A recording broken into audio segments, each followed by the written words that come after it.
the Scientologists had many techniques for harassing their enemies. In the late 1970s, they broke into the IRS and Justice Department to steal documents. 9 Scientology officers, including L. Ron Hubbard's wife, Mary Sue, were convicted for that break-in. Documents the FBI found in the church's Los Angeles office suggested other ways to harass an enemy.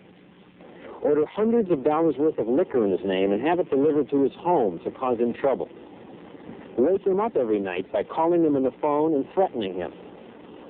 Poison him while he's asleep so he'll never start another attack. Are these the policies of a church?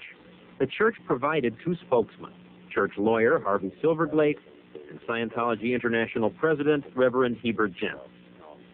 The church does not believe in that kind of a policy and has never held that kind of a policy. You're bound to have a few people who do not agree to the moral principles of the church, but on the other hand, who totally on their own go out and break into people's offices. On the other hand, what you're missing is that millions and millions of people follow the moral precepts, apply those, and have brought a tremendous amount of happiness to their own lives. You made it clear after the break-ins that this was not church policy. At some point, did you make it extra clear to everybody, hey, we don't break in? Correct. They've said that since about 5 minutes after my father created the policy in 1950. The church says L. Ron Jr. is a liar and even signed an affidavit admitting it. He admits that he's lied about the church and he's lied in depositions, etc., and he wants to make a clean breast of it. L. Ron Jr. says he's no liar. He signed that statement, he says, only because the Scientologists threatened his family. These Scientologists say they were instructed to harass the church's current enemies, like attorney Mike Flynn. Flynn is an enemy because several ex-Scientologists hired him to sue the church. They broke into your office, stole 20,000 documents, filed lawsuits all over the United States against me, sent postcards to me threatening to poison me. I've had bomb threats called into my office, harassing telephone calls at all hours of the day and night. And how do the Scientologists find out what's happening in the enemy's camp? Through spies and double agents, like Ford and Andrea Schwartz. What did you do? That's bad. Ford Schwartz has Scientology's police organization, called the Guardian's Office, assigned him and his wife Andrea to pose as deprogrammers, people who help people get out of Scientology. The point of the operation was to become the enemy completely. So you'd have one of your own people leading the opposition? And what better way to play the game, playing both sides? You fooled Flynn. I penetrated the Michael Flynn network. He got you. He got me. Ford also spied on Hubbard Jr., provided data for this incredible document, a list of much of what Hubbard did or said over the past 30 years. That kept Hubbard Jr. too nervous to speak out. Probably the main thing that Ford Schwartz did was try to keep me contained. And they've kept the media contained, too. The Sea Org is virtually Hubbard's exclusive navy. Each member of the Sea Organization signs a billion-year contract to serve Scientology. This is part of a news story on Scientology taped by ABC's San Francisco TV station KGO. The story never ran. You got a story killed at KGO. TV, yeah.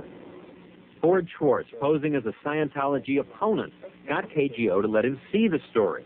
He quickly told the Guardian's office that the report was critical. The Guardian's office threatened lawsuits, and the story was never broadcast. ABC says it wasn't newsworthy. Other stories have been killed.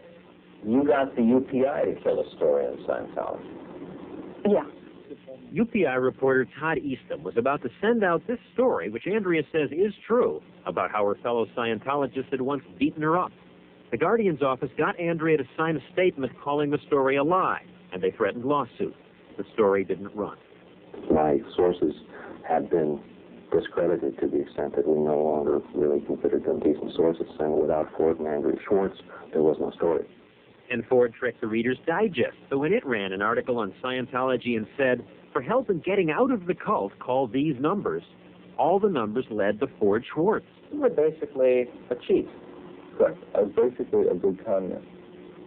A cheat. How does the church answer these charges? Who can question what these people did? They said they did it we have to assume that they did it. They said their bosses told them to do it. And if they say somebody above them told them to do it, let's assume somebody above them told them to do it. And it's church policy, they say. That's where we differ. Why are all these people saying these things? There are mixed motives. Money is really the crux of the whole thing. You have here people who, while they were in the church, committed acts which they now, as ex-members, are testifying they did in order that they can collect money from the church, which they claim is responsible for what they did. That is, in a nutshell, what is happening here. Sounds like the whole church was there to make money. Jerry Armstrong said he shoveled millions of dollars to the ship and back. I think you're in this to get rich. Did you tell you what was done with that money? We have to answer to governments just like everybody else, and we file just like everybody else what the church makes and where those monies go. So who do you believe? Current church officials or people who've left the church? Ending lawsuits may bring out more of the truth. Meanwhile, those who speak out are afraid. I started to carry a weapon. I keep a knife with me at all times.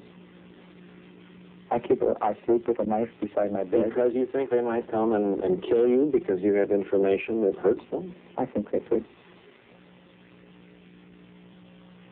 Fascinating. Do you think we'll ever know if Hubbard is alive at this moment? Hard to say. We don't know if that tape is authentic or when it was made. If he is alive, his son's lawsuit may now force him to come forward and prove it. Millions of dollars are at stake. Meanwhile, tomorrow morning, Hubbard's wife will have her day in court. She's to be sentenced for that break-in at the IRS. Shades of Howard Hughes. It is. Thank you, Johnny.